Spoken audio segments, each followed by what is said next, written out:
Peace, everyone. This is God in them streets. Make sure you subscribe, hit the like button, and definitely share.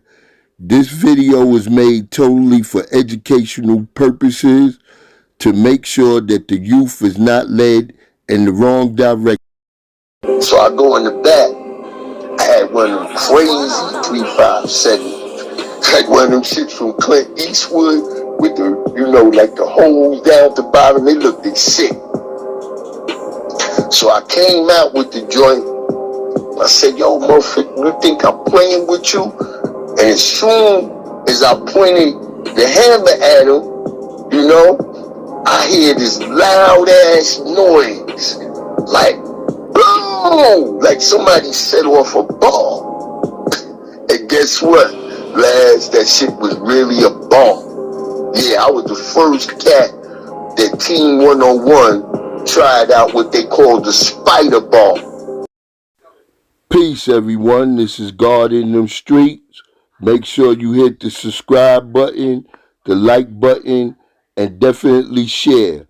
Me and St. Lads did this video over a year ago, which is called Surviving North Carolina, where I went to a little town, Lexington, North Carolina, where there was the toughest sheriff in America at that time, who was called Sheriff Hege.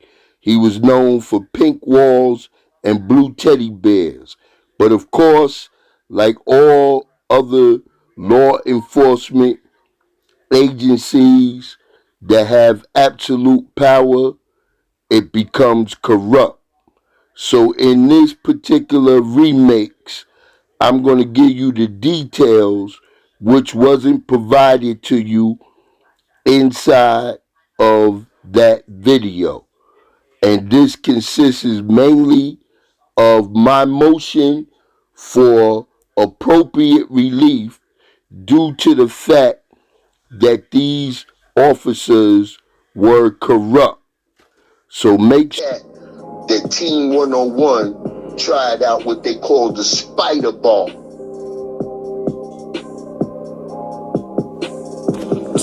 So yeah, man, you said you went down to NC. How you ended up going down to NC? Shit.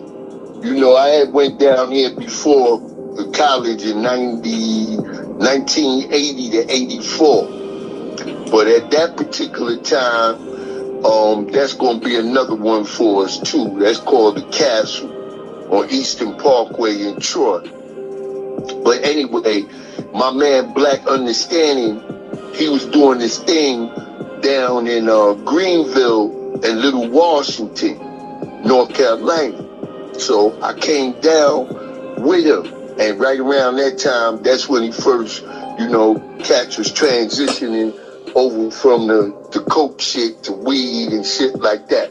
But anyway, I was with my man Black down there, and somehow some shit went with somebody hit the crib or some shit, and Holmes thought I was kind of like with the shit or whatever, so we split off for a minute, and I ended up going down to that spot, Lexington, North Carolina. And the reason I went there was because, with some older guards that had already went down there, and more or less they had already had the town popping. So that's how I ended up over there in what we about ready to talk about. They call it Pigtown, USA, Lexington, North Carolina. I was in Greensboro, my first stop, because I was with, when I broke out from Little Washington, my man, I still kick it with him right now, my man Shell from out in Queens. And he had already had some run-ins in Greensboro, so that's where we Who you talking about? You talking about Cell that's on my channel? Yeah, I know you talking about light-skinned Cell. Yeah, that's my man, bro. He on the channel. That nigga got some of the greatest story. He one of the greatest storytellers on the channel. Oh, okay. Yeah, he's on the channel. He on the channel. So, we had some little stripper bras we ran into and shit. So they pulled out with us, and he had some run-ins down in Greensboro. So we came down to Greensboro, got some little, hotel spots and everything, started moving around the town, with some of the cats that he known, but I wasn't feeling mad comfortable because, at that time I ain't had no ratchet or nothing. We got this work and all that. So I linked up, what I'm saying, my older brothers, the guards, Guard Raheem and Nawallah, and they had already went over there to Little Lexington and turned it out. So I got in touch with them and I ended up over there in Lexington. How you started jumping into the activities out there? Well, like it is, like I told you, when we did the other joint about how we taught, as the guards or whatever, moving back in that time, we always go into, the ghettos or whatever and what's going on. So when I got out there, not only had they taught damn near the whole town, but I just got to keep it real. A lot of the young and everything, they was already out there doing their thing, hustling with the weed, this, that, and the third. So what happened was, I hooked up with one of my nephews and some more brothers that was already down here. My man Lord Just and my man Doc Kim came down. So at that time, I could go on Broadway and get an old brick already cooked up for my man Baby and Vic and them for 16. But my man Doc Kim had it hooked up from the back in the days, because he was from out there in Queensbridge, so he knew a bunch of them Colombian niggas in Jackson Heights. So we was going out there buying it for 21, a brick. But the whole thing about it was, that's when the whipping game was in. But really, son, I didn't even need to whip this shit, because this was like back in the 80s where that shit was like still 80%. So I could take like a 250 and I got taught how to cook it in the pot from some Dominicans. So I used to take a 250, and Allah bless the day, my man, our son from Bed-Stuy, from the heart of Medina, he had came through and he had showed me what it was, because he put 67 on a 250 and bring back like 330 off the shit that we was getting. So of course when we came into town, we just changed, everything. And we started getting it like that, and they was calling the little town L-Town. But my nephews and them, they had came, it wasn't a woo, it wasn't the woo symbol, but it was almost like the woo symbol. And it's funny because in that town it's so small, but they got what you call uptown and downtown. So we started, like clicking. So like down there every week, every other week, we going up top, reeing up. So I was like, damn, man, we getting money like Vegas. So I changed it from them calling it L-Town to Lex Vegas, and that's when, everything started to go with this cat that we gonna get into, who was classified as the toughest sheriff in the United States back then, named Gerald Hege, Sheriff Hege. He was known for the pink walls and the blue teddy bears, and he had a crew called Team-101. What he was doing, what he was known to be doing. Oh man, this dude was a super character. He had, this is classified as Davidson County. Davidson County is the second largest county in North Carolina.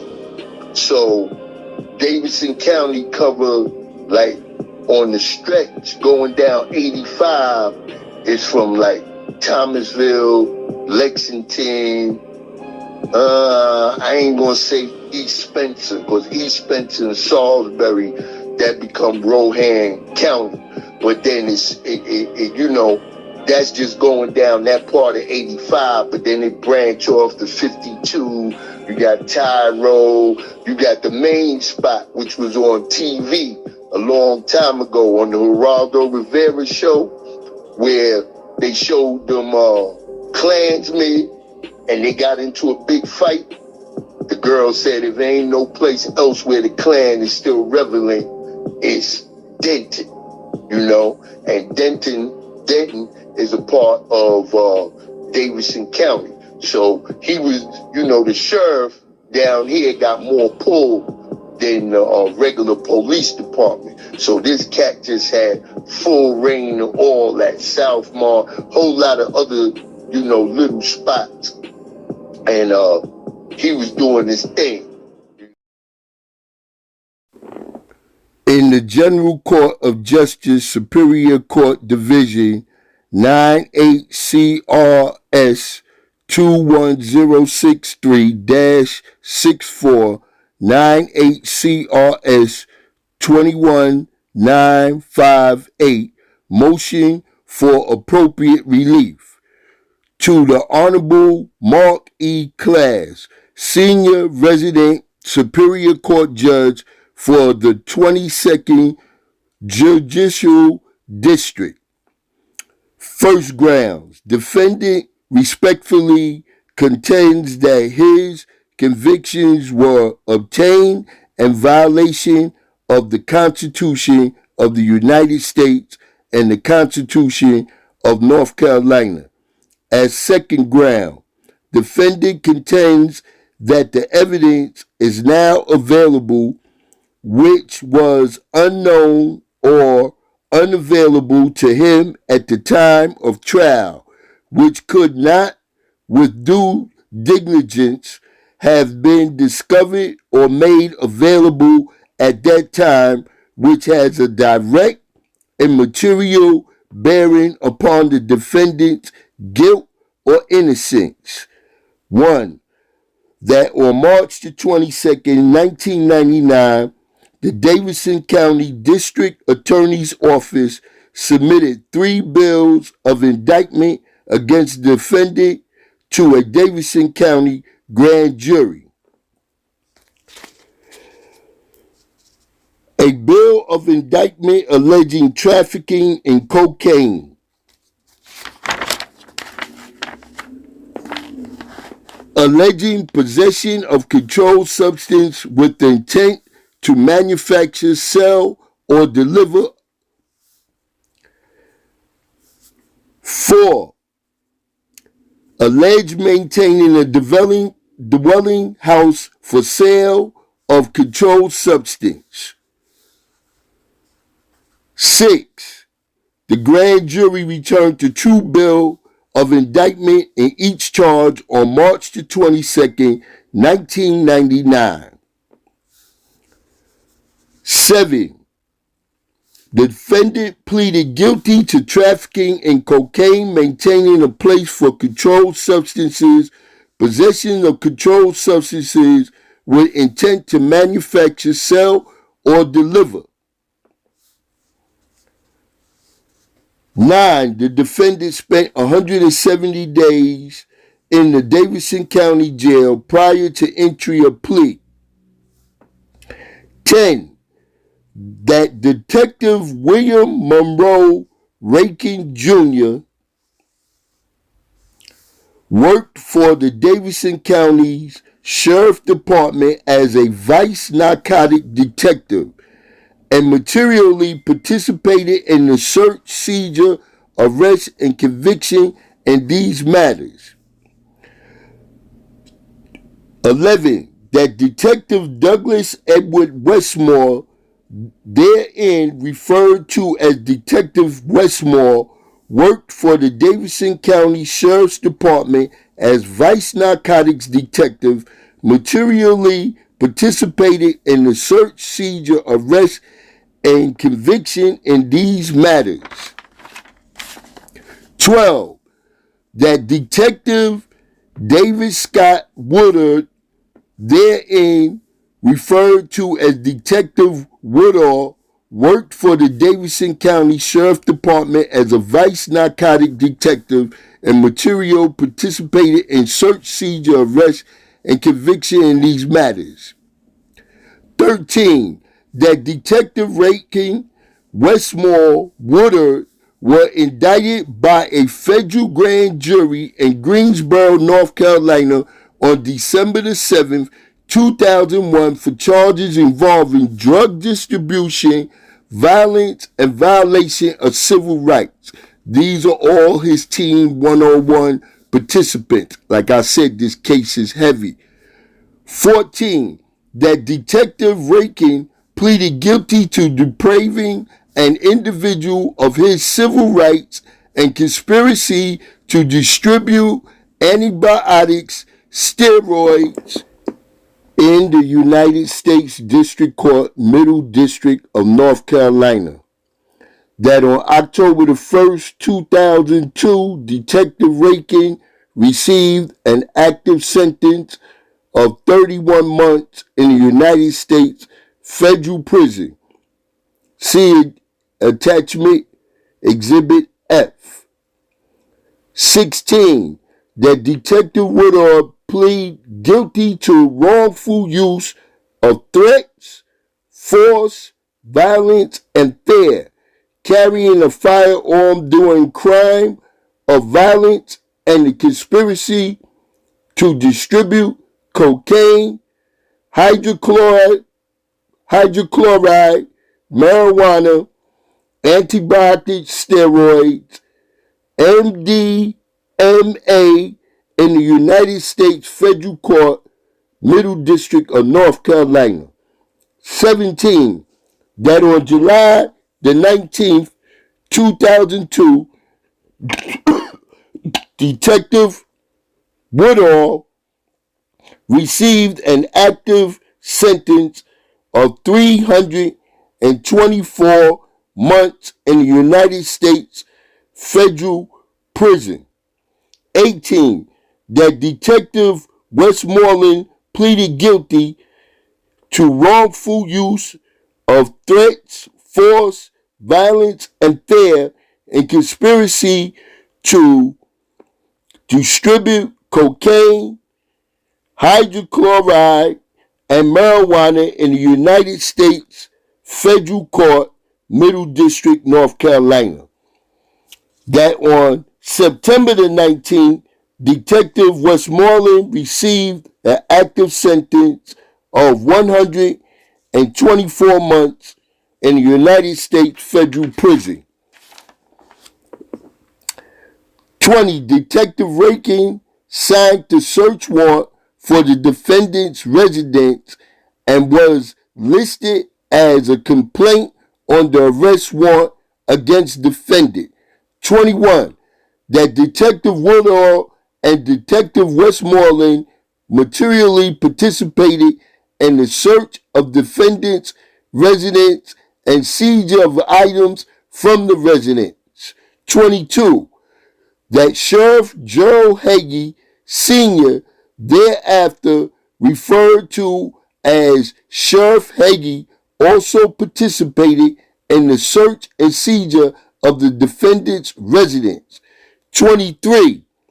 That on September the 15th, 2003, Gary W. Frank, District Attorney for the 22nd Prosecutorial District, filed the petition for removal regarding Sheriff Gerald Hege Sr. based upon two bills of indictments returned by Davidson County Grand Jury on September the 2nd, 2003.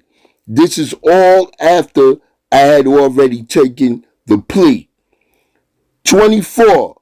That in addition to its own allegations, the petition for removal contained 113 pages of affidavit from Sheriff's Department deputies and employees regarding the theft of cash, misappropriation of funds, subverting criminal investigations, racial profiling, destruction of property, physical abuse of suspects, and physical abuse of defendants. See attachment Exhibit J. 25.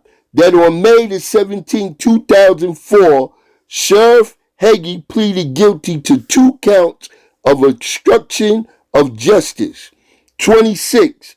That consistent with the behavior and activities outlined in the petition for removal, it's amended.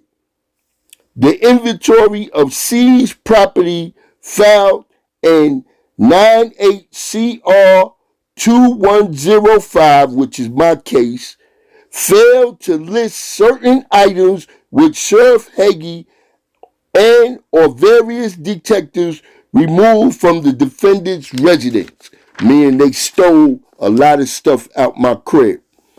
27.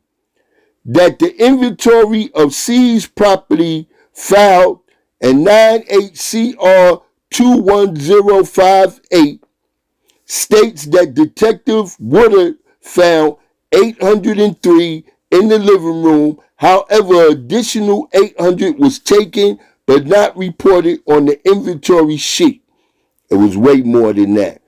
28. That Sheriff Hege and or detectives under his direct supervision also seized a green leather jacket from the defendant without listing it on the inventory sheet. That was the same green jacket that this dude named Scott, one of these motorcycle driving dudes, was the first guy to let me know that he seen one of the detectives wearing that jacket when we went to court. 29. That paragraph L in the First Amendment to petition for removal filed April 13, 2004 reads as follows. He, Sheriff Hege, has pursued and directed policy evincing a total disregard for the property rights of citizens of Davidson County and obedience to law and lawful process with regard to seizure and taking of personal property from locations where officers with the Davidson County Sheriff's Department were engaged in execution of search warrants and or conducting investigation activities, including but not limited to the following specific instances of conduct. They were stealing everything. On or about November the 25th, 1998, once again when they came into my crib, during the investigation related to alleged controlled substance violations at 16 Good Luck Drive, Lexington, North Carolina, he did take and seize an expensive leather jacket from the premise and later gave it to an officer, said leather jacket not being contraband or evidence. It was supposed to go in the evidence. Exhibit K. 10. That multiple Davidson County Sheriff's Department employees gave affidavits in support of the petition for removal. The state of North Carolina, Gary W. Frank, District Court Attorney for the 22nd Prosecutorial District, and these affidavits. Employees and deputies detailed the corruption within the Davidson County Sheriff's Department and the blatant disregard for the constitutional rights of citizens of Davidson County. Here go a very, very important one. 31. That in one affidavit, Deputy Douglas Milton Lawson stated that I have personally heard Sheriff Hege make the statement in a command meeting, if people are darker than snow, we're going to get them. Let me repeat that once again, 31 in this appropriate relief. That in one affidavit, Deputy Douglas Milton Lawson stated that I have personally heard Sheriff Hege make the statement in a command meeting, If people are darker than snow, we're going to get them. That's because Hege used to tell them, if you see the Mexicans going up the road with the drugs, let them go. We'll get them when they come back with the money. 32, that the defendant is a black male, that the defendant's convictions were obtained in violation of the Constitution of the United States and the Constitution of North Carolina, Article 1, Section 19 of North Carolina Constitution, provides that no person shall be taken, imprisoned, or disseized of his freehold, liberties, or privileges, or outlawed, or exiled, or in any manner deprived of his life, liberty, or property. But by the law of the land, no person shall be denied the equal protection of laws, not shall be any person be subjected to discrimination by the state because of race, color, religion, or national origin. The law of the land clause has the same meaning as due process of law under the federal Constitution, State versus Smith. I'm going to go down to 35.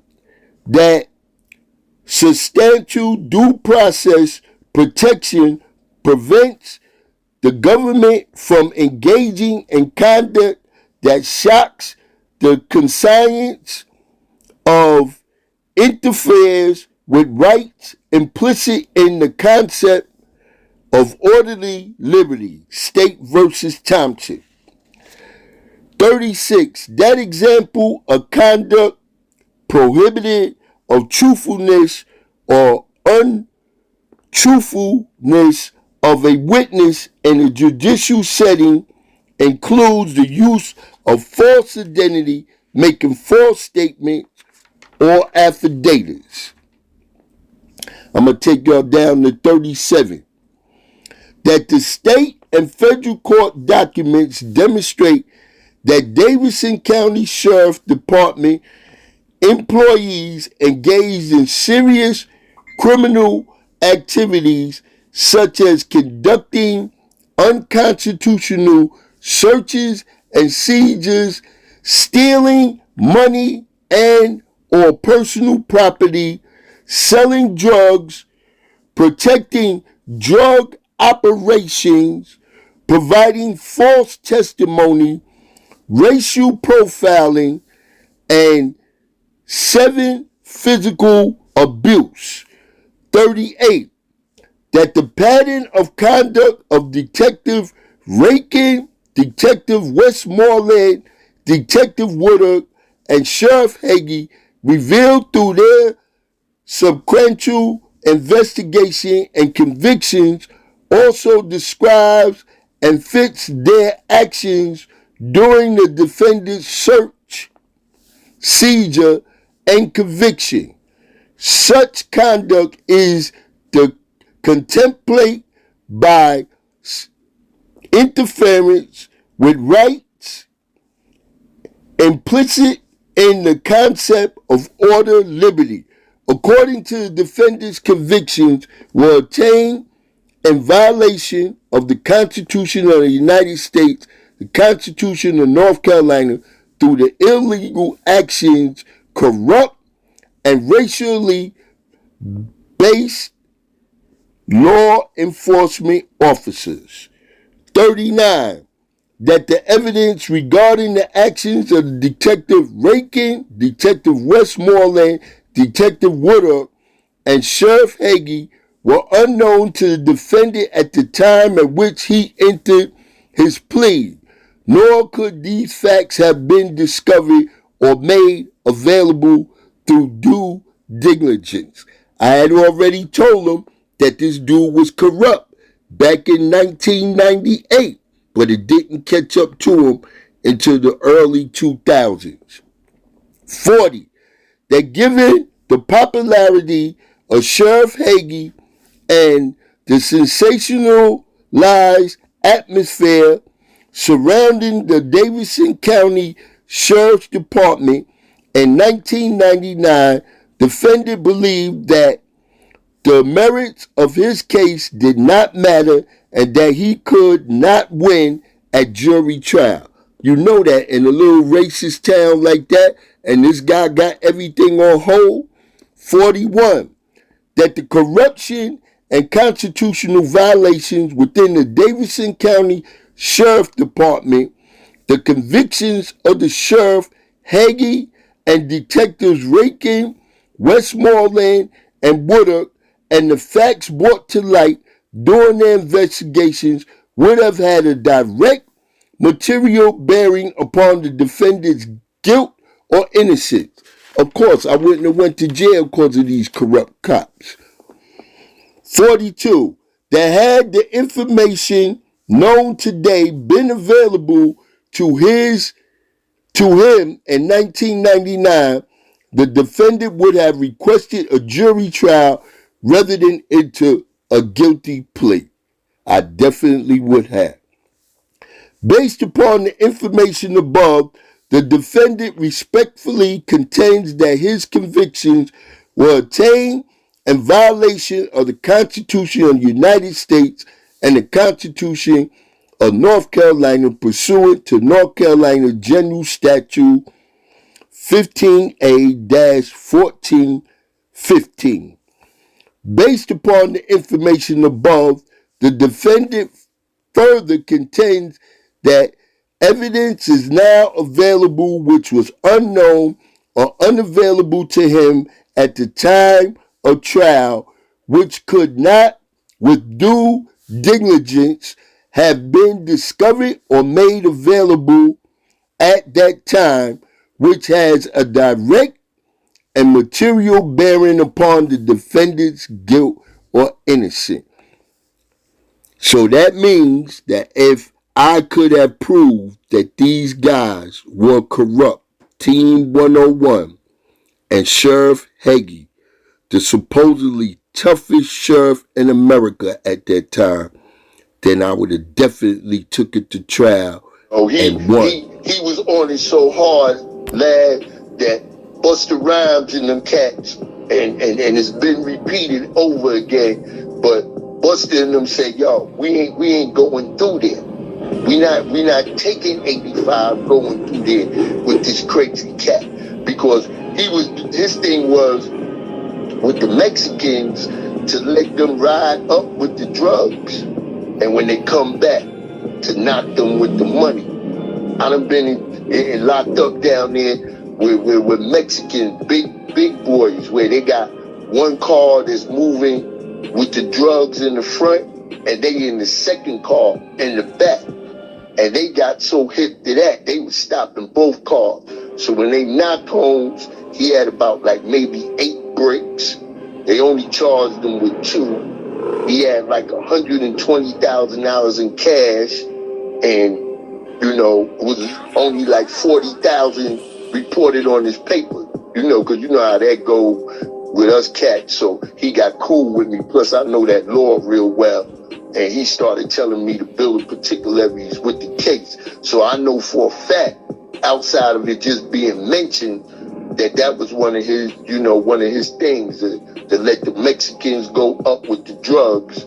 But then on their way coming back, they hitting them upside the head, for the money. Yeah, I started getting it, like I said, we was getting it, doing our thing. And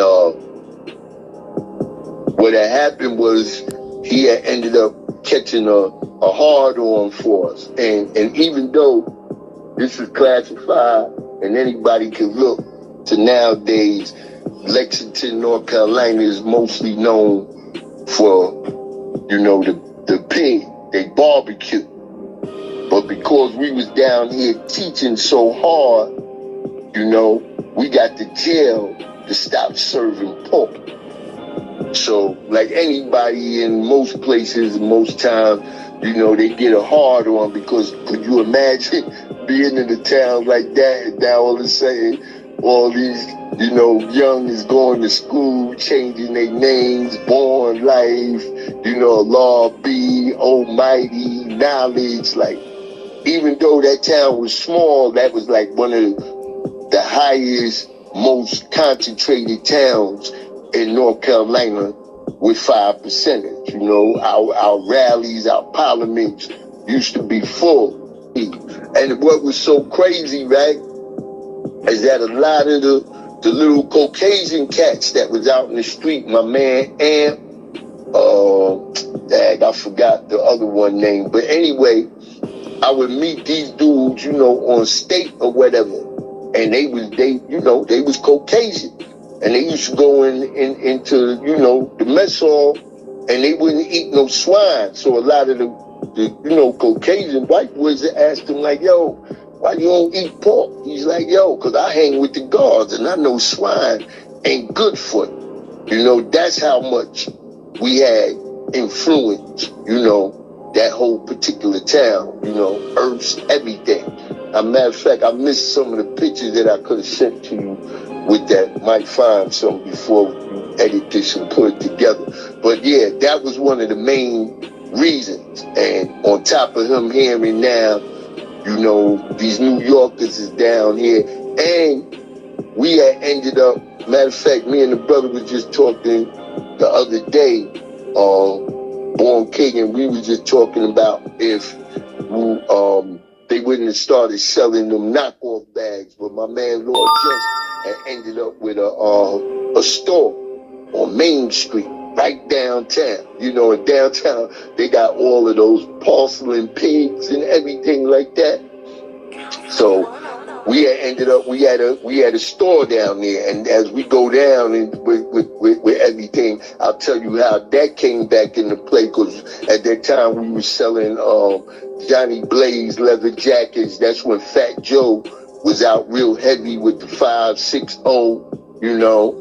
We even had some of them Jigger jackets, all that, but like I said, we had a store on Main Street, which was ironic, you know, for some young blacks to have one, and they ended up knocking that off too, because they came in there, it wasn't no drug related, but they found, you know, the knockoff purses and everything like that. So my man Lord Just had to end up shutting it down, bunch of fines and all that nonsense. So basically he had it in for us, you know, and I definitely was one of his #1 people on his agenda.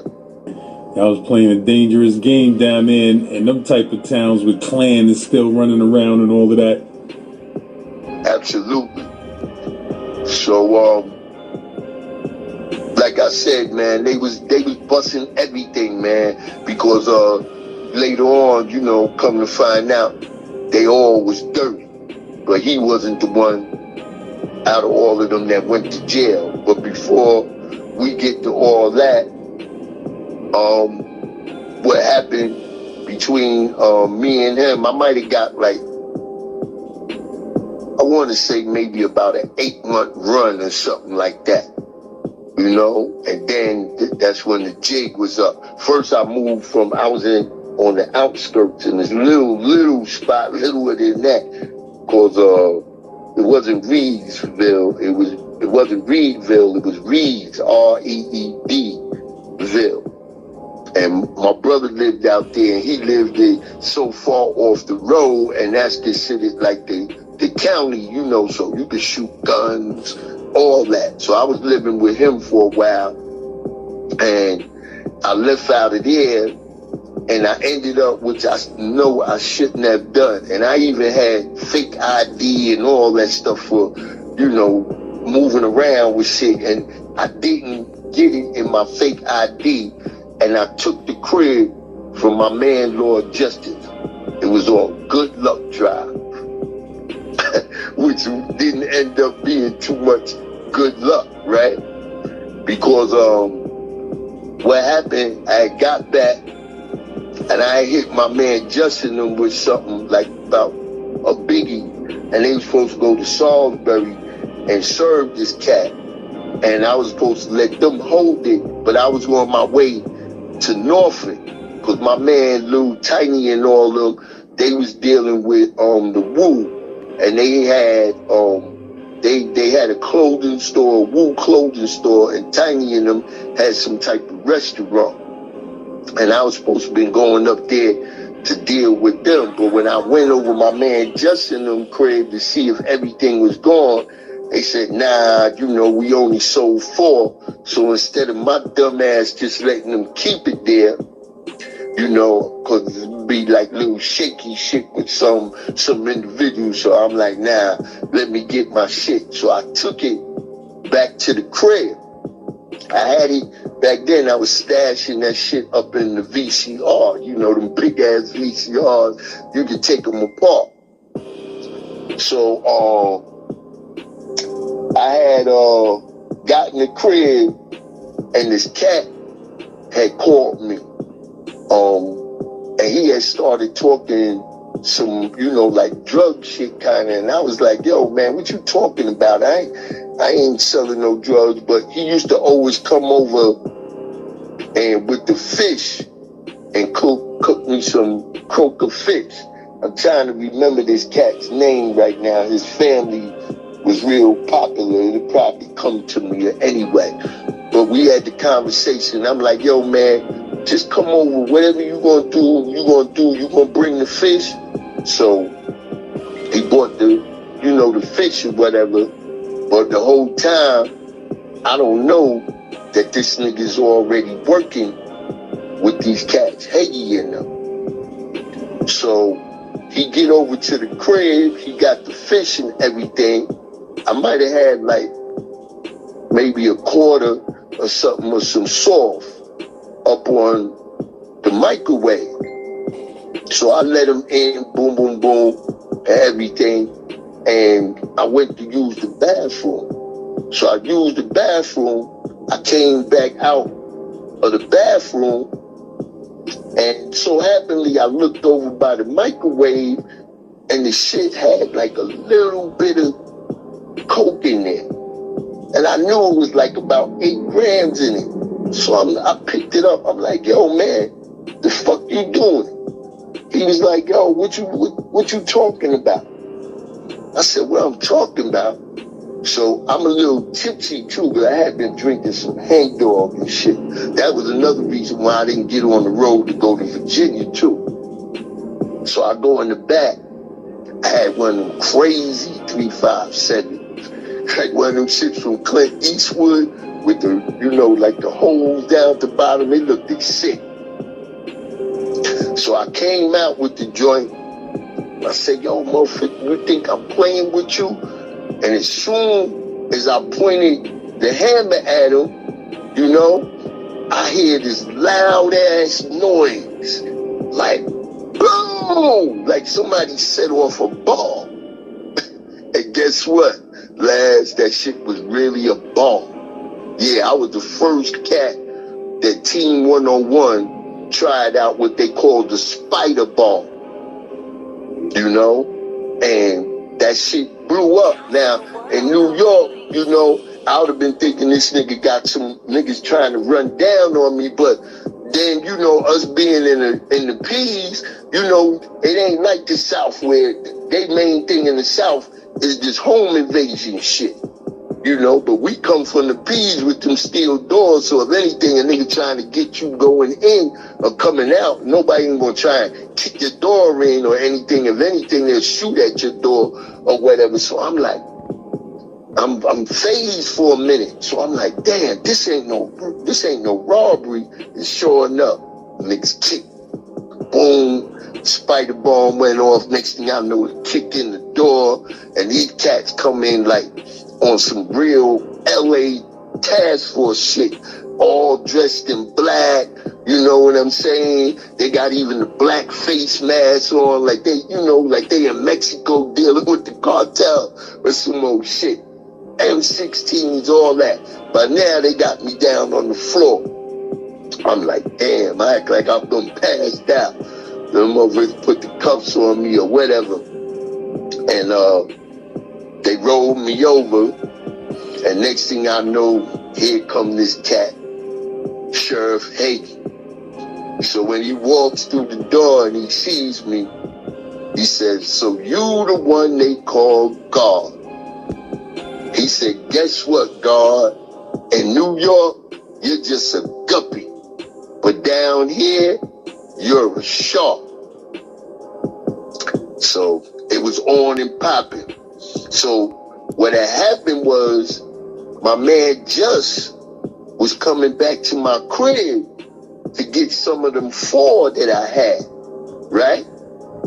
So he had just got out and just got in the crib.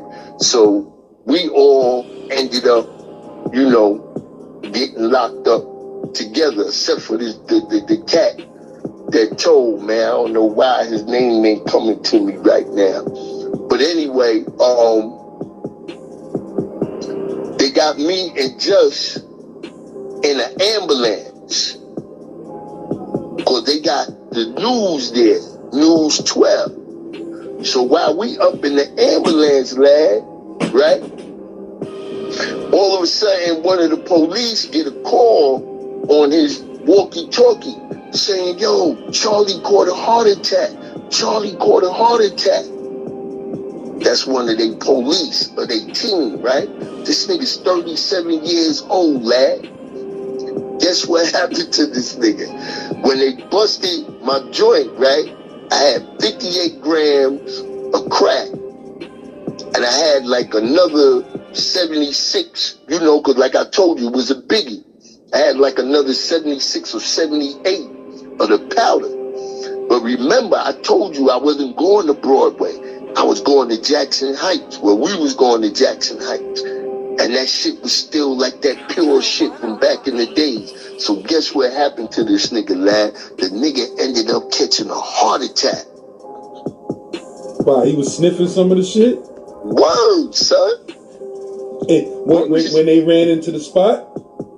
They ran into the spot, right? Now, after they got me and my man subdued and the other cat, but me and my man just ended up in the ambulance. You know? So while we in the ambulance and they got the news, that 12 news shit they got down there is out in the yard while they taking us in the ambulance. So when we in the ambulance, we hear, you know, on the other police shit that, yo, Charlie's catching a heart attack. But the niggas was sniffing that 78 grams of raw. And guess why? This shit is so ill. They never charged me for the soft, lads. They never charged me for the soft, right? And remember I told you the big 357 and all that? They never charged me with no jammies. Niggas took massive jury, fucking money, all that shit. That's when I knew them niggas was dirty. Right there on the spot. But you know, they still loaded me up. The dude lived though? The cop lived? Huh? The cop lived? Yeah, I guess so. Yeah, he lived. He lived. Nigga sniffed that pure Colombian. Son. He was sniffing that Jackson Heights. Sniffing that Jackson Heights. That shit raced his motherfucking heart up out of here. So guess what, right? So now they put me and my man just under $500,000 ball. They ain't try to charge out with the police shit though, right? Nah. Because they ain't want none of that shit to come to light right then. Remember, this is before these niggas get busted. Dirty. And what year is this like? This is 98. What I like about this video is that not even Sheriff Gerald Hege knows that I have this paperwork from Davidson County, the SBI, State Bureau of Investigation in North Carolina, and the feds. I proved this by having this video over a year ago. So now I want to go into the actual charges that Sheriff Hege received. North Carolina County of Davidson and the General Court of Justice Superior Court Division inquiry pursuant to North Carolina 128-16.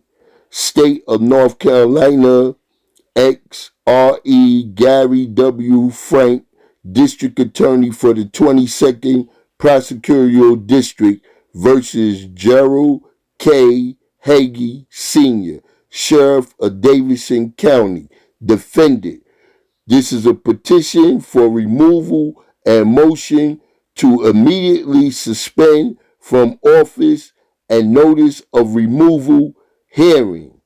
Now comes the state of North Carolina on the relation of Gary W. Frank, the duly elected district attorney of the 22nd Prosecutorial District, and says on information belief as follows.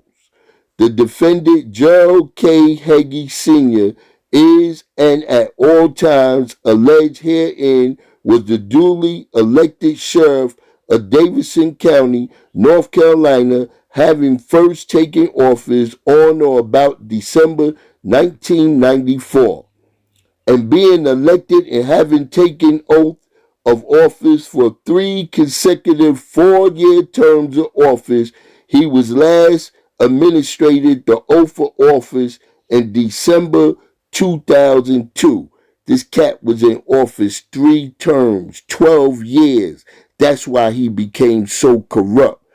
Power corrupts, absolute power corrupts absolutely. 1. The defendant, Gerald K. Hege Sr., is and at all times alleged herein was the duly elected sheriff of Davidson County. The defendant, Gerald K. Hege Sr., should be removed from office of sheriff of Davidson County pursuant North Carolina GS 128 Article 2. That the defendant, Gerald Hege Sr., has willfully neglected to perform the duties of his office in violation of North Carolina 128-16(1) as more specifically set forth. A. He has been informed and notified of alleged misapplication or theft of cash, funds, or other potential criminal activities by officers on staff under his command, and he has failed and refused to seek proper investigation of said alleged activities, all for the purpose of avoiding public disclosure of said matters and result causing the obstruction of justice. A. He has personally, through his direction of his subordinates under his command, misappropriated, misused, and misapplied Davidson County and other governmental funds, personnel, and equipment appropriated and trusted to him as sheriff of Davidson County. B. He has personally and through his direction of his subordinates under his command attempt to subvert and circumvent the process of criminal investigation and in result causing the obstruction of justice or attempting of obstruction of justice. C. He has personally and through his direction of his subordinates under his command engaged in absolute racial profiling of members of the public, and he has further attempted to induce others under his command to engage in absolute racial profiling. D. He has, through his management, directors' personal conduct, and direction of his subordinates, caused and implemented procedures that deliberately create false and misleading crime rate statistics being compiled and submitted to the North Carolina State Bureau of Investigation. E. He has personally engaged in intimidation of members of public for political reasons while in the performance of his official law enforcement duties. He was strong arming them. F. he has personally or through direction of his subordinates caused Davidson County equipment, personnel, and all vehicles to be used for solely partisan political use. G. He has personally or through direction of his subordinates caused Davidson County equipment and or vehicles and or personnel to be used for private property use or purely personal use having no legitimate governmental purpose. H.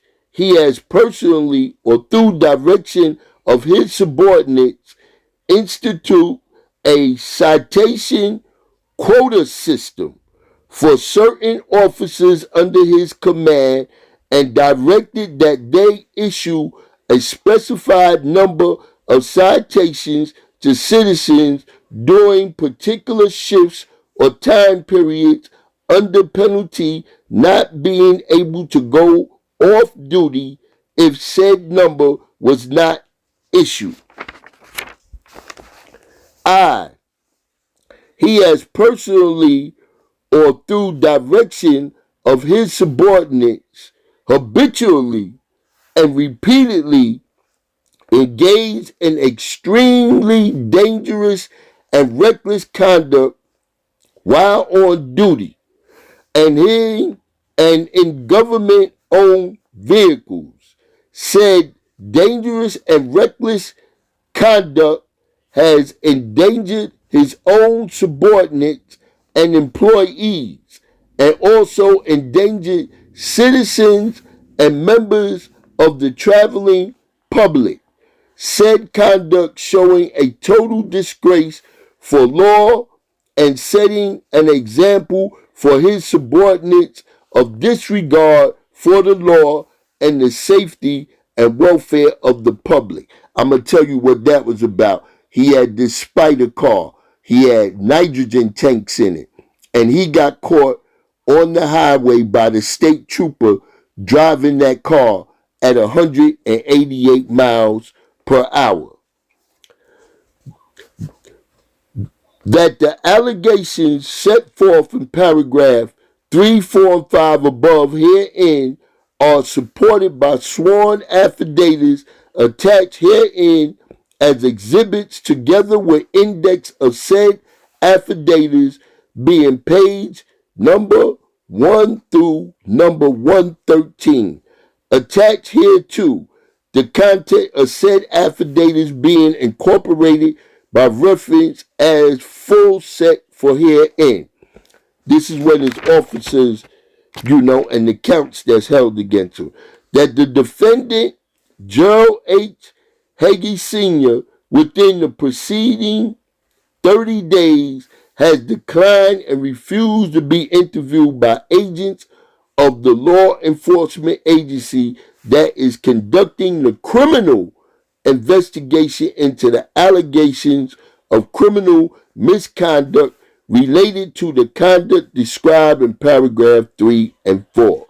That on September the 2nd, 2003, the Davidson grand jury returned true bills of indictment against Sheriff Gerald Hege Sr. for the following.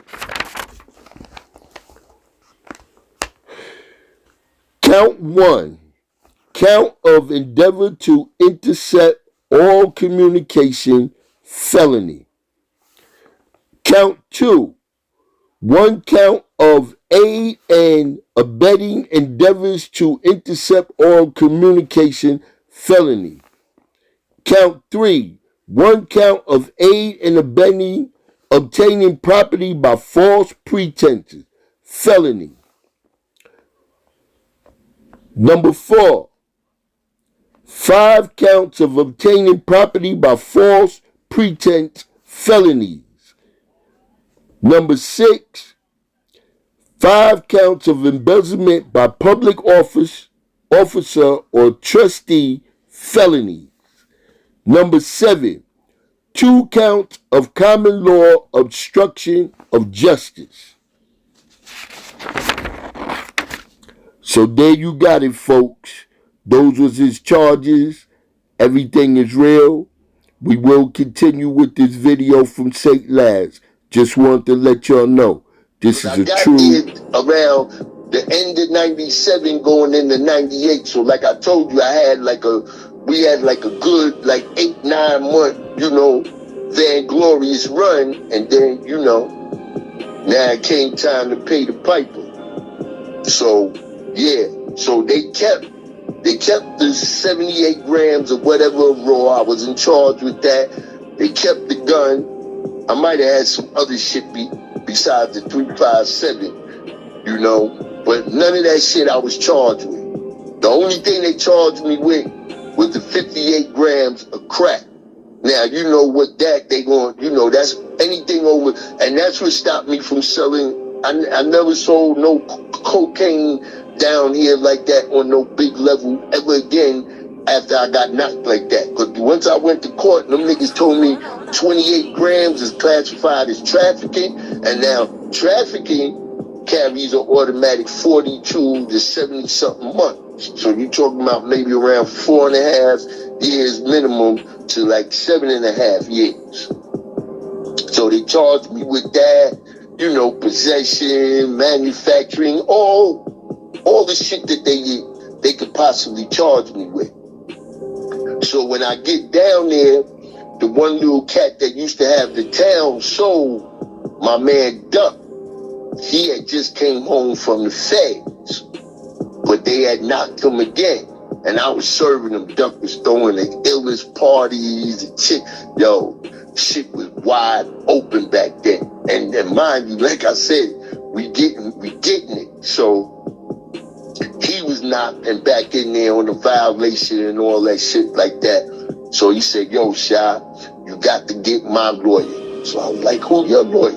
Because back then, you had Grimes, you had Chuck Wall, Bill Fritz, all these cats is, the nigga Grimes, his family owned the courtroom, a whole lot of, properties down there and everything.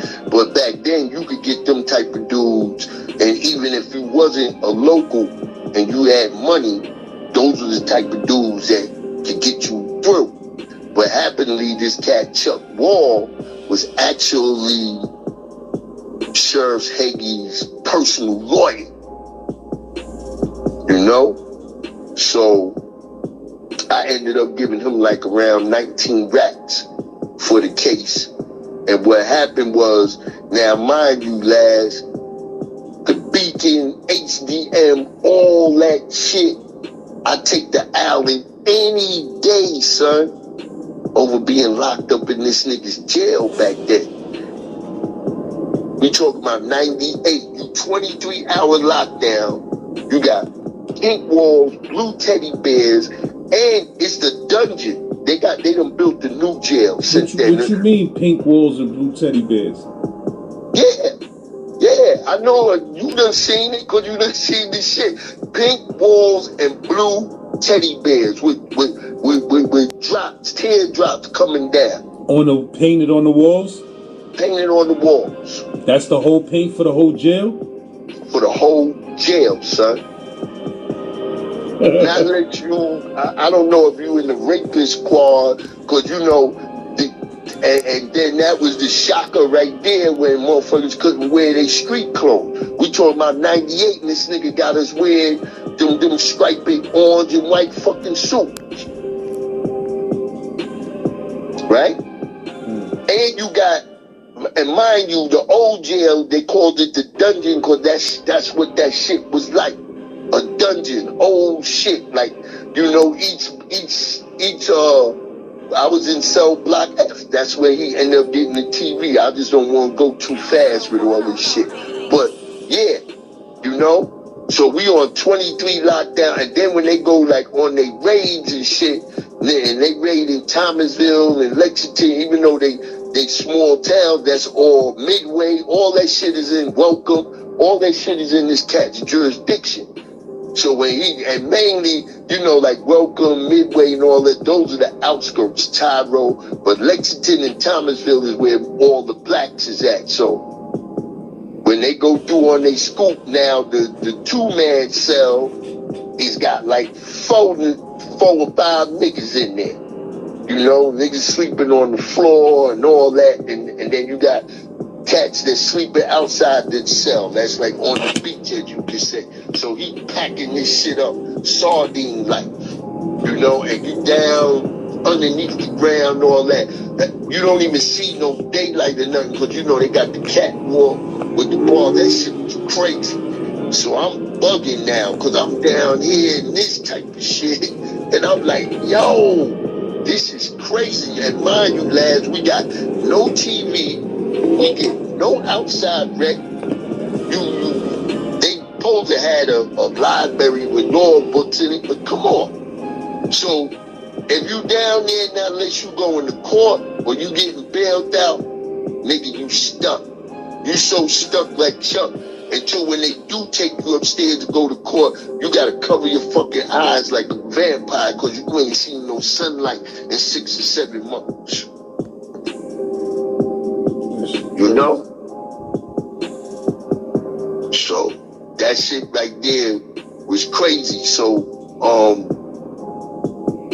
while me and my man Just is locked up, I decide to write an affidavit for him. You know, saying that he came to my crib to buy some leather jackets. Because I had boxes of, like I said, the Johnny Blaze, Fat Joe, Jiggy jackets, all that shit like that. So I was able to end up writing the affidavit and get my man Just off. And what was fucking with him, he had caught a case. He was from down here, from Moxville, another little town over, but we had civilized all of them, so they was all fucking with us like that.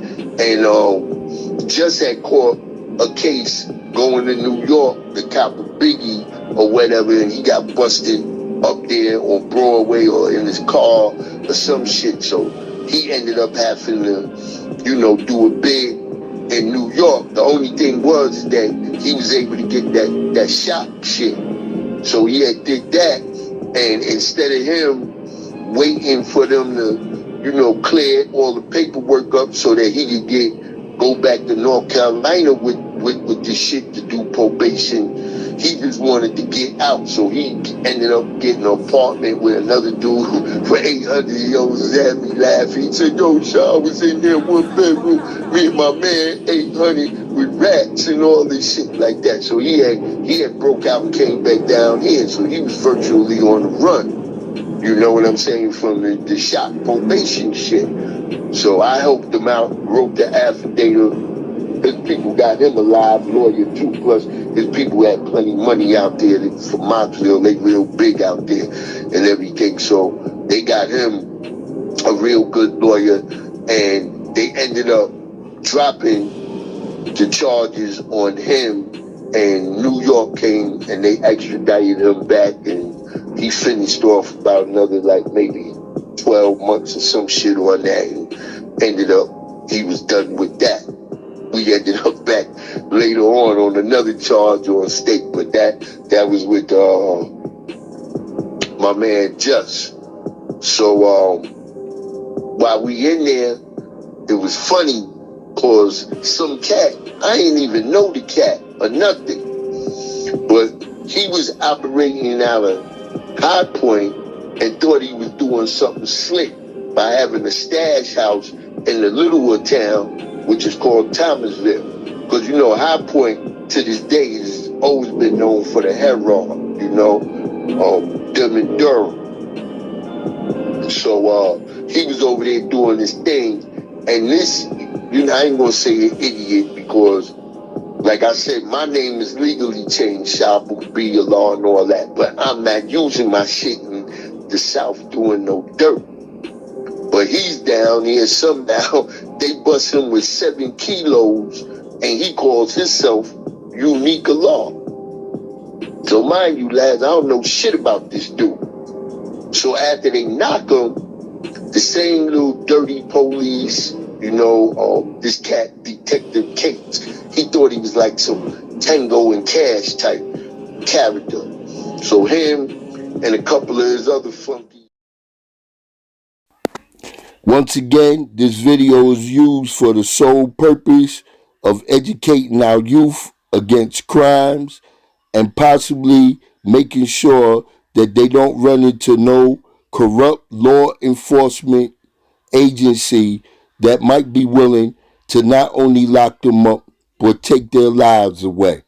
This is Exhibit K, First Amendment to petition for removal. Petitioner amends paragraph 4 of the petition to add the following additional subparagraphs. It's like a superseding indictment. J. Sheriff Gerald Hege. He has requested sworn law enforcement officers under his command to vandalize and or damage billboards and or signs of political candidates, including but not limited to that political billboard promoting the campaign of former District Attorney Eugene Morris, located on Highway 150 North in Davidson County. K.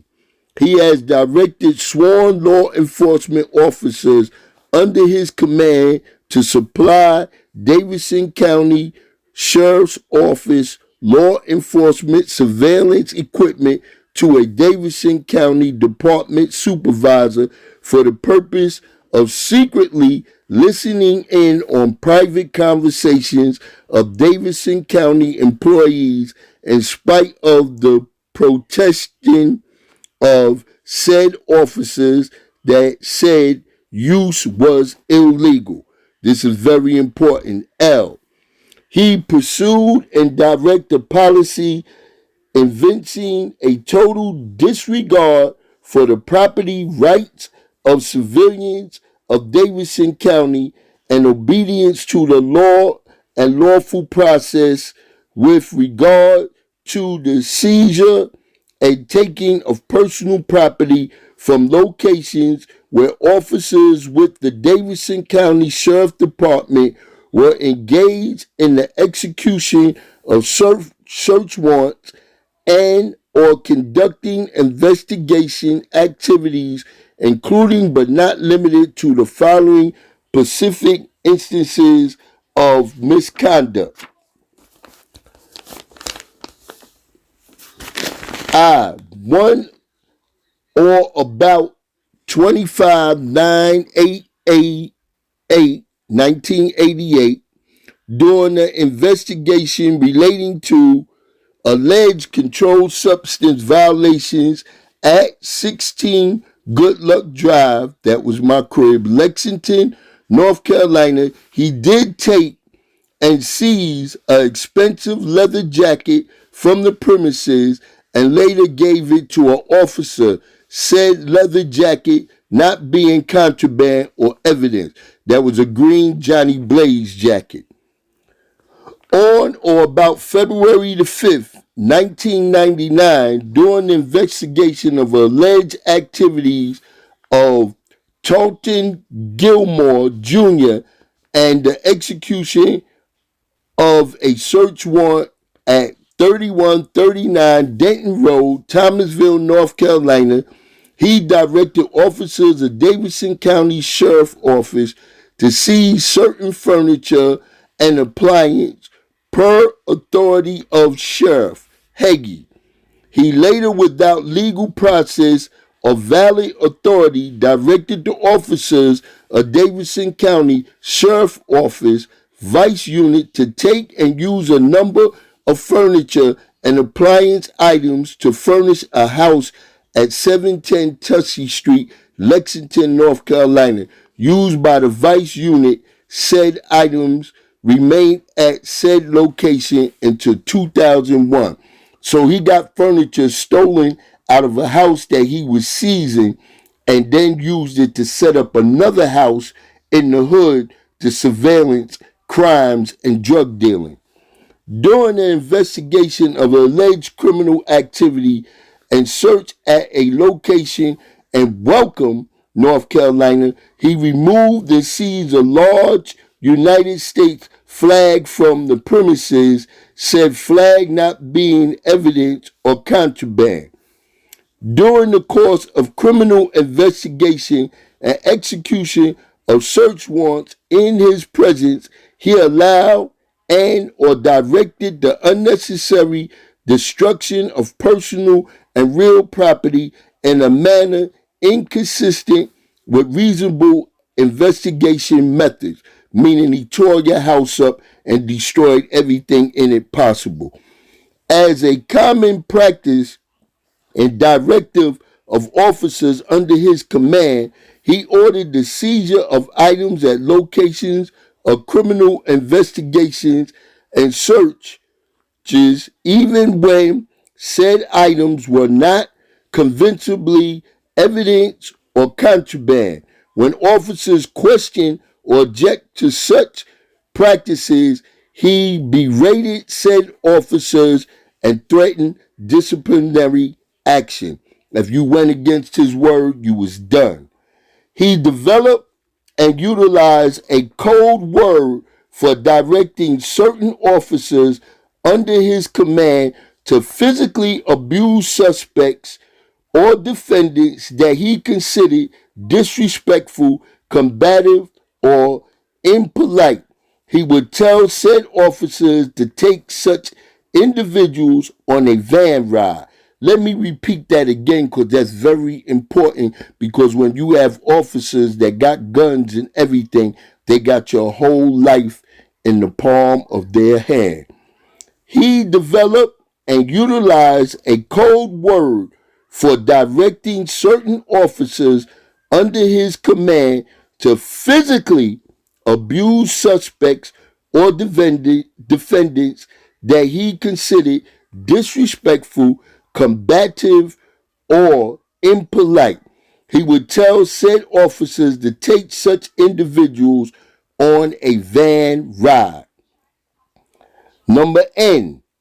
On occasions when, in his opinion, certain suspects or defendants were disrespectful, combative, uncooperative, or impolite, he would instruct officers at Davidson County Jail detention facility to take place said individuals on suicide watch, said destination, resulting in custodial conditions that were perceived to be punitive, including being required to stay naked in a bare cell. Let me read that again, because not only was he doing this physical abuse in the streets to defendants that have not been proven guilty of a crime, but he was also commanding the jailers in the jail to also take individuals where they could beat them up and put them on suicide watch. One more time. N. On occasions when, in his opinion, certain suspects or defendants were disrespectful, combative, uncooperative, or impolite, he would instruct officers at the Davidson County Jail detention facility to place said individuals on suicide watch, said destination, resulting in custodial conditions that were perceived to be punitive, including being required to stay naked in a bare cell. So imagine you being naked in a bare cell overnight just because you didn't want to cooperate with this corrupt sheriff. Sheriff Gerald Hege K. Sr. He never did no time. I don't know how he wiggled his way out of it, but the rest of the mob, they went down. Sink and Gillespie and a few more of them cats from the Team-101. So they take me out the cell, bring me upstairs to another part. So we start talking. So they like, yo, well, we just busted this cat named Unica Law over in Thomasville with 7 kilos of cocaine, and we want to know if you could get us more cocaine than that. I said, hell yeah, I could get you more cocaine than that. He said, where at? I said, New York.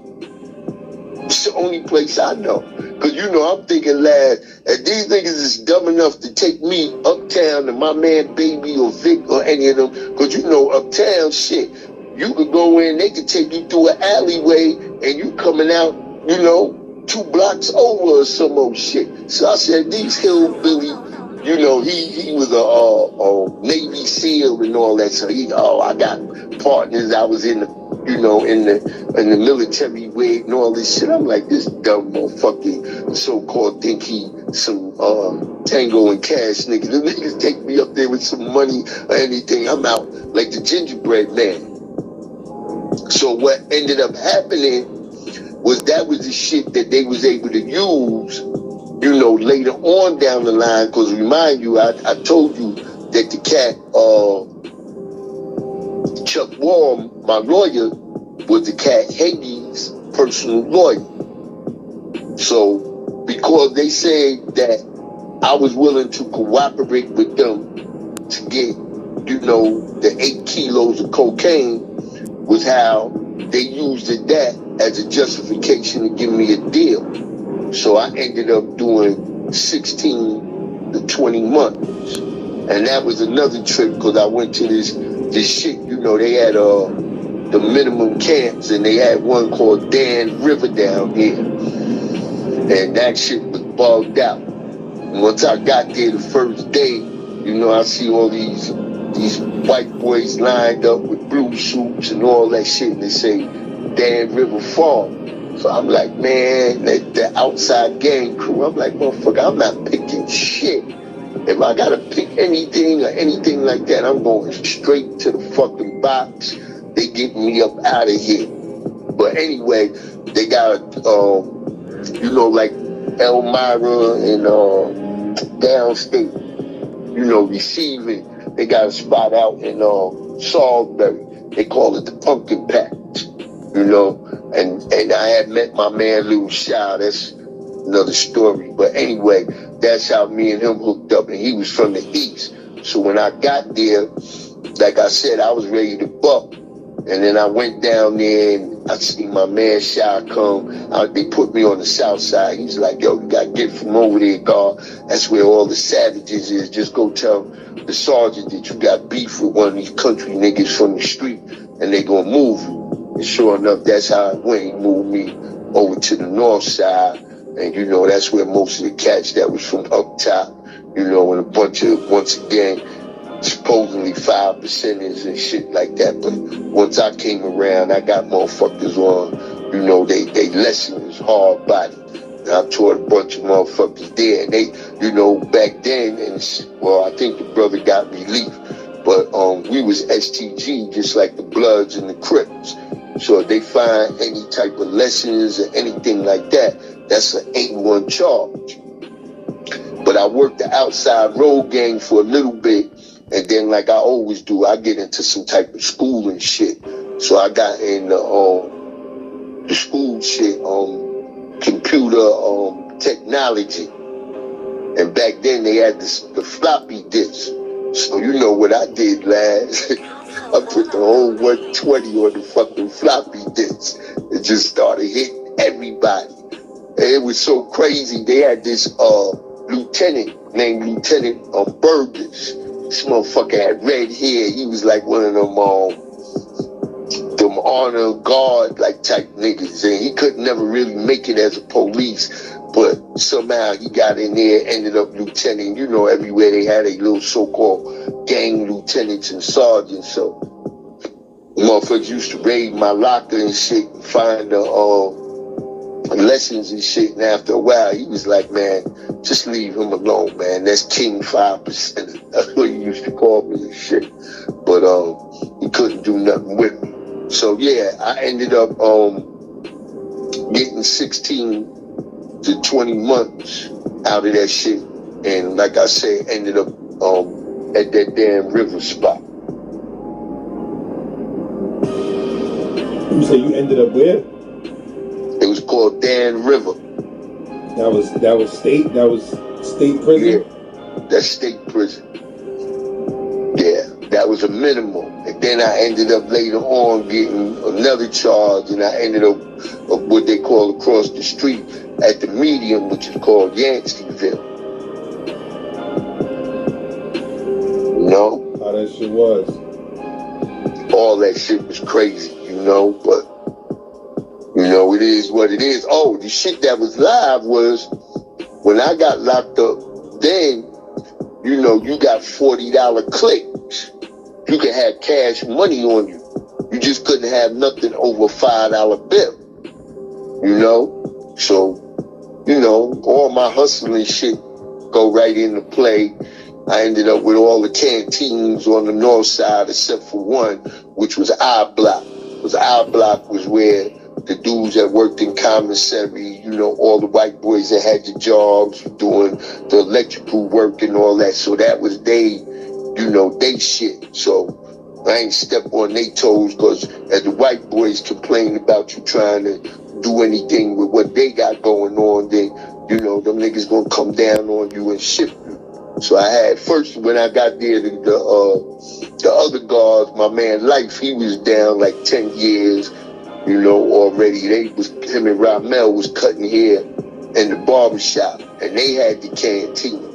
And they gave me the cigars. Back then you had the, you know, the little Tipperello cigars, and niggas would take the tobacco out, you know, you smoke that shit, you get a little buzz. So, you know, you used to buy that shit, and then ended up with the little card tables, you know, the tunk and shit like that. So I was making money. I was making like about $1.50 in that motherfucker like every week. So that was the good thing back then. And then, you know, you could get in butt naked pictures, all that shit, you know, niggas trading books and pictures and all that shit. They did it all, that shit, you know. But yeah, that right there was a experience within itself. But what was up with that sergeant, man? Why they was saying that he had all type of James Bond shit in his car and all that? Okay, I was wondering when you was gonna get to the Sheriff Hege car. This motherfucker, and anybody could look his whole joint up. I hope they do go behind, you know, because this is on my Garden and Streets joint too, but your platform is giving me the joint where everybody could go back and check on some of the shit that I had already put up. But anyway, this nigga had a Spider Dare car, right? I think the shit is a black Impala. And he had the Spider on the shit and everything. This nigga put 2 nitrogen tanks in this shit. You know, this dude gets busted by highway patrol going down the highway doing 188 miles an hour. I know if you listen to that white woman when she did the video, she told all that shit. Yeah, that nigga had 2 nitrogen tanks in his shit, the Spider car. And, you know, with the pictures, this nigga was every description of that cat from Walking Tall. You know, the big sticks, all that, but, you know, they had heavy artillery and everything else. So, what you I'm said quite they was sure. Doing, they went to jail, you said? Yeah, because, you know, they just got totally out of control.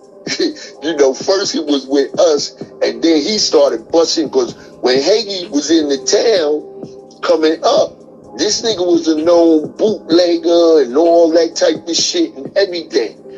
And, he started busting, like they had a little spot with a motorcycle gangs called Bill's Truck Stop, you know, and that was for the white motorcycle gang niggas and all that. They was selling the steroids and, you know, PCP and, you know, all the shit that he started knocking them, you know. He just was going crazy. He thought he was above the law, and that right there was his downfall, you know, because he got so ridiculous. This is how he ended up getting knocked, and his whole team. Oh, before I go into to that part, they was getting so outrageous, lad, that like I told you, like Lexington is connected to other little counties. So Winston-Salem is Forsyth County. So along 52, Winston and Lexington is like maybe 20 minutes, And then if you're going down 85, you got the little spot first that you're going to hit, which is East Spencer, and then you're going to hit Salisbury. This nigga started going over other people's borderlines, county lines, arresting cats and robbing drug dealers and all that shit. Yeah, they went crazy. When the SBI came in on them niggas and the feds and all that, them niggas was going crazy. Steroids, they was doing it all. They was doing it all. They was setting up on other people's shit, doing shit, like real criminals. So, they was already out of control, so kind of, I think the SBI niggas might have been watching them, because this dude was, like I said, he was the biggest thing. He was really big before that sheriff nigga out in Arizona. Okay? So, now what happens with Duke is that, I don't know, he thought he was the Grand Wizard or the Klan on this end or whatever. You got a dude named Robert Timberlake, right? And Robert Timberlake is well known for paintings and sculptures and stuff like that. So we got a lake down here called High Rock Lake. And he got a big house on that shit. And every year he throw this big party. But I'm talking about for all the heavyweight politicians. Like Senator Jesse Helms, well-known hatred, white supremacist type. What was Helms? I think Helms was senator for many years. But dudes like that, the big wheels, they go to his shit. So, when they leaving outside the party, you know what I'm saying? They done got toasted and everything, feeling good.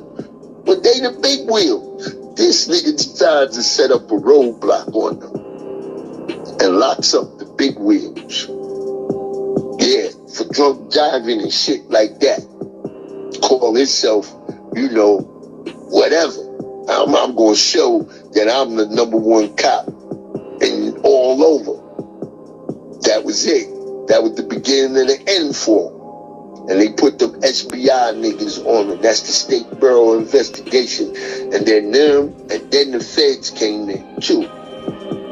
So them niggas got, they got tore up. Then it came to find out his son, Hege's son, ends up going into the evidence room and takes a whole bunch of guns. And goes down to Florida with the shit and get busted down in Florida with guns from their evidence room. Yeah. Holmes was a real character. So once he did that, they placed him under investigation.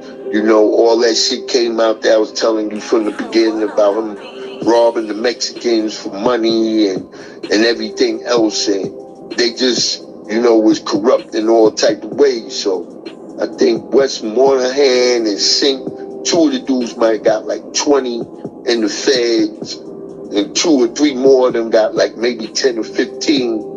And Hege, he never, he never went to jail. And I think I'm kind of speeding up for going to the park when I was locked up down there. And I used to work for Court TV too before I made the move. And matter of fact, that was another one of the reasons, because I had lost my job for being late. Was this black broad? She just didn't like me. That was my supervisor. And, she eventually got me bad. So I knew, from working up at Court TV, I knew all of them dudes. Eric Swanson, Mike Alera, all them dudes, one of the dudes, Jan, I think is up on, he got some type of crime thing going up there. Oh, Nancy Grace. That was my homegirl, white chick with the blonde hair. You know, she was a Southerner. Her husband that got killed, you know, during a robbery. So she was an ex-DA and all that.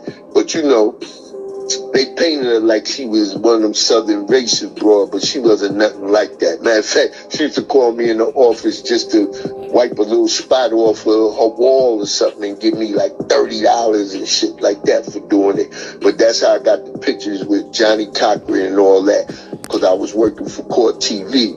So when this dude, Julian Hobbs, came down that I knew from working at Court TV to do an interview on Sheriff Hege and everything that was going on, nobody else really wanted to go out to do the interview.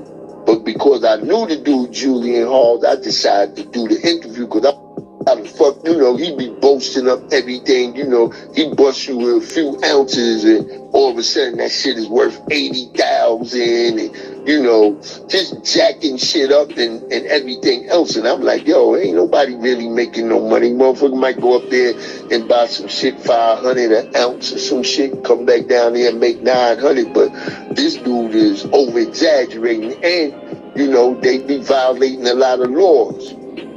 That's what happened when me and him did the interview. But guess what? The interview was so high powered that after that, this dude ended up getting a whole TV program, lads, called Cell Block F.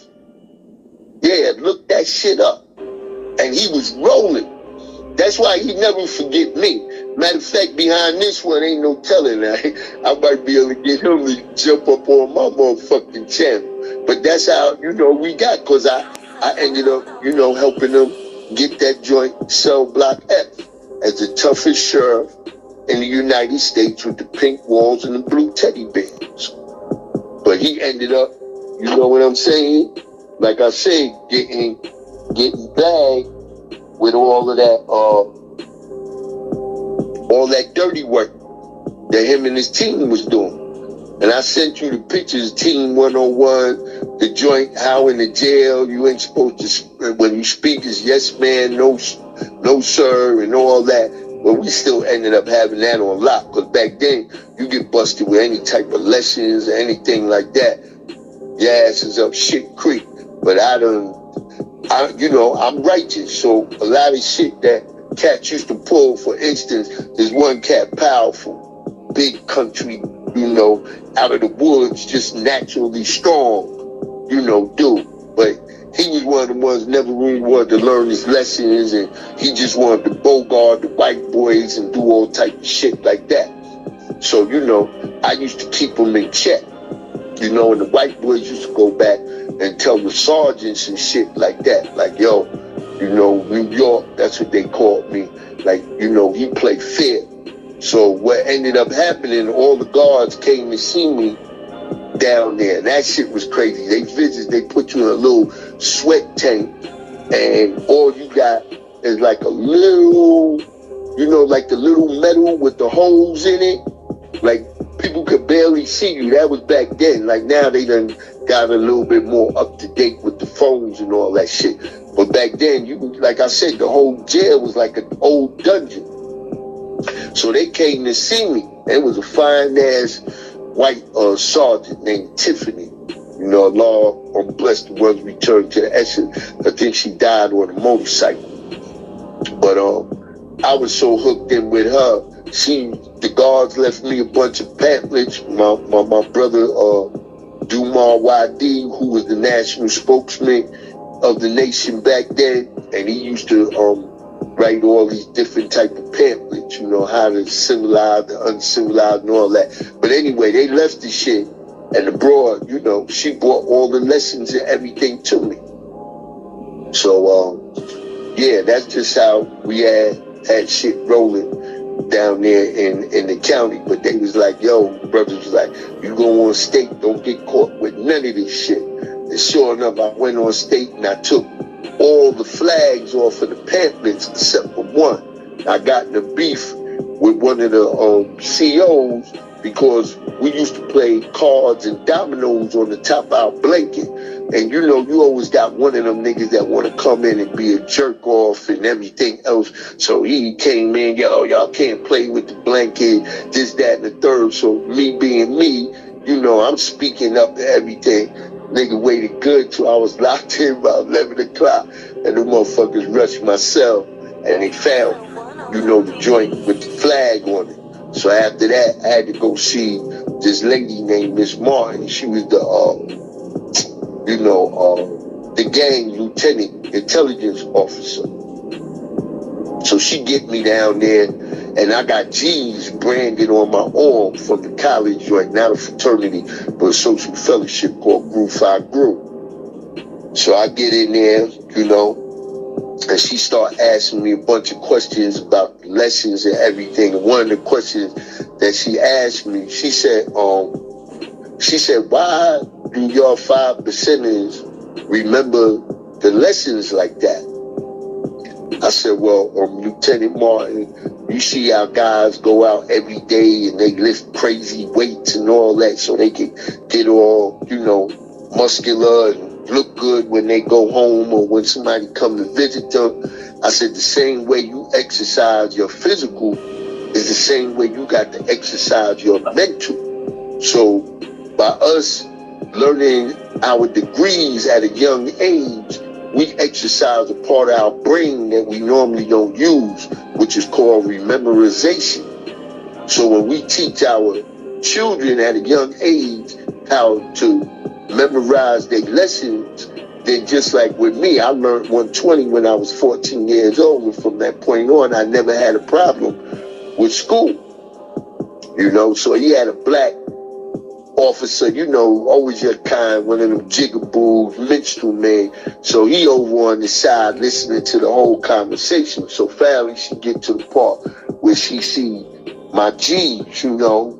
So she was like, what's that? I said, it's not a gang sign. I said, matter of fact, I said, Sarge, did you go to a HBCU? You know, historically black college or university? He said he did. I said, well, you know what these brands is for.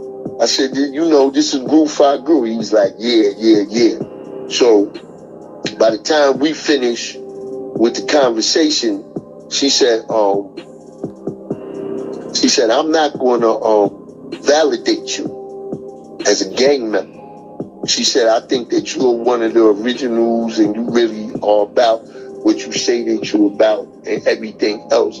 And she said, another thing, I want to let you know, and she said it in front of all the rest of them black sergeants, she said that you're one of the most intelligent men that I have ever ran into in my life. And I appreciate us having this conversation. And that was that. And I didn't get validated. And you definitely don't want to get validated down here in the, you know, the Southern Belt or whatever, because with that, we was at that time classified as the really their #1 security threat group, teaching that the black man is God. And if you get validated as a gang member, then when you come home, you know, they could come in your crib at any time, search you, riding in a car, they can make you get out, search you. They don't need no probable cause or anything like that. So that's the last thing I was looking to do, was to get validated as a gang member. So that was basically like, you know, all my first go round, you know, going through their system and everything else down here. Man, it was never no major problems inside their county jail or up north. I mean, up in their state spots. Yeah, you know, shit. I mean, you got cats that'll try you all the time. Especially them dudes from out of Winston. Winston, them dudes, they call that, like you got numbers for every little town that you from. So the Winston niggas, they call Trey 4, you know? And they think they like on some Brooklyn shit. And that particular jail, you know, Dan River and Yanceyville, that covers like the Piedmont area. So you get niggas from Winston, Greensboro, Lexington, Thomasville, High Point, all these little spots, you know. So when I first got there, you know, like I said, the little Winston niggas, you know, they be on it. So I'll go on the child line, and this cat Vince tried to jump me. He was from Winston, but he was one of them niggas that had been down for a minute and this, that, and the third. And when he tried to jump me on the line, at least, you know, if your man's on the line or whatever, and you come up and be like, yo, pardon me, son, you know, my man is here, I'll be like, yo, no problem, man, y'all, you know, because niggas do shit like that. Y'all move together, eat together and shit like that. But he just did it like in some disrespectful way. And you know how prison is. Anything that's disrespectful, you got to address that right out the gate. So, you know, automatically, I'm like, yo, man, what's up, man? He's like, what you talking about, man? You know how they got the southern drawl and shit like that, dark-skinned nigga, all that little cut up. What you talking about? I said, yo, man, you just jumped right in front of me and you ain't fucking say nothing about, you know, your man or whatever. I'm waiting in line and I'm right behind him. Yo, wait, bop, bop, bop, you know? Like, oh, yo, man, you see me at the chat, but anyway, it didn't really go no further, and later on, you know, this nigga come to be involved with that he cipher, monkey cipher shit. Had one of them tatted on his stomach or some shit. Once I found out all that, all of his Gangster Chronicle shit was over anyway. And then, you know, every now and then it be, but most of my shit, like, it's always with the C cipher is with the, you know, with the police or some shit like that. Not never really too much with individuals, but every now and then it'll be some shit like my man Just I was telling you about. He had went and did that, and somehow we ended up in Dan River together. And when he got there, you know, Just was a pretty boy and shit like that. So motherfuckers thought he was soft, but when we was in the county, Just was wearing motherfuckers' asses out. He had this one cat, Maniac, he had, like, we was in F Block, I think it's like 4 cells in there. He had, you know, if you wasn't live, you couldn't even come out to be on like the little beach. He had niggas scared to come out they cells, you know, shit like that, playing that ill shit. And Kevin Horn, that's that motherfucker's name. And him and my man Just got into it.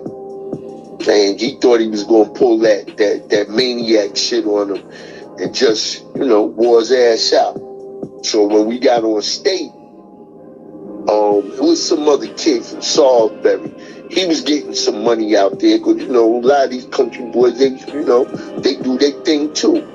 So he was getting some money out there, and somehow, some way, he found out about Just's little Earth. Her name was at that time. So he seen her down on the visit with Just. So a nigga come back, you know, one of them loudmouth niggas, gold teeth in his mouth. He start, you know, running his jibs about my man Just.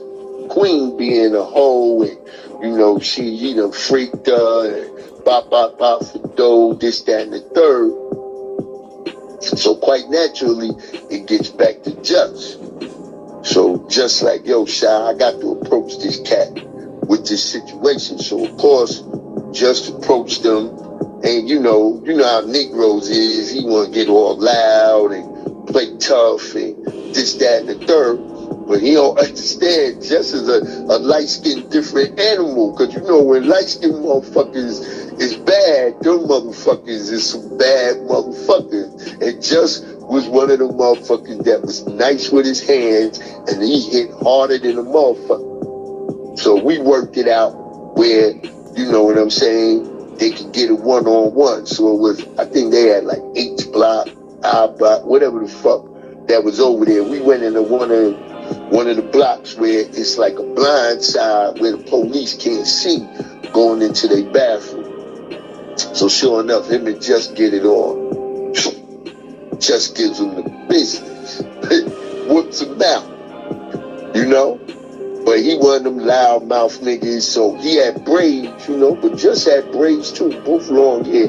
And of course, you street fighting, that nigga get you and you going down, he grab you by your hair. So he kind of like tried to use that shit as an excuse why he lost the first fight. So he come out to the weight pile, he popping shit again, So Just got the gold teeth in his mouth. So Just take his gold teeth out. I hold his gold teeth and everything. This time they go back. Just does him permanently dirty, breaks his jaw and everything. So now he get up there, Mr. Tough Guy, and he tells the police. But luckily I had Just gold teeth. So when he told them about the gold teeth and they came to get Just and everything, Just didn't have the gold teeth. So, you know, and his hands ain't really have enough scars where they could say, you know, that he was in a fight or whatever. But yeah, that was, you know, that was like one of the escapades. And another time, my man Dre was real slim and everything from out of New York. And it was this, you know, like you got them country motherfuckers. My man T.Y., that cat that Dre had to fight with was a little bit before I got there. But Sha told me. And this was one of them super big cock diesel lift, you know, 14 and 4 plates on each side like it's nothing. And I think he had owed Dre some money because we used to, you know, when niggas get in $50 bills and $100 bills on the visit, you know, you bust them down for them. And then you loan shark and different other shit like that. So he had owed Dre some money, and he must have thought because he was super diesel that he could fuck with Dre, because Dre was, like I said, skinny dude. Dre took him in the bathroom, did him dirty too. So, you know, outside of that, it wasn't really no stabbings, you know, 1 or 2, like niggas from Charlotte. My man Q, he was one of them wild ass dudes, but he was a booty bandit too. So he every now and then get one of them white boys, knock him out in the bathroom, and, you know, do him dirty. But other than that, you know, like every other fucking place, really. Nigga said, hey, once in a while, you just knock a white boy out, just fucked up. Yeah, I think that nigga's in the feds right now. He tried to rob a bank or some shit, had a shootout with the police, some shit when he went home. Him, my other man, Young Blood, them dudes that was from Charlotte, the Queen City. You know, Charlotte, that's a different animal too, with a lot of these dudes down here. So, yeah, that's how that shit right there went. And then, you know, on the intel, like I said, Hege and his whole Team-101, them niggas got dismantled. About 4 or 5 of them went to the feds to do time. Hege didn't go do no time, but he still got charges and everything else. I think they gave him some community service, house arrest, probation.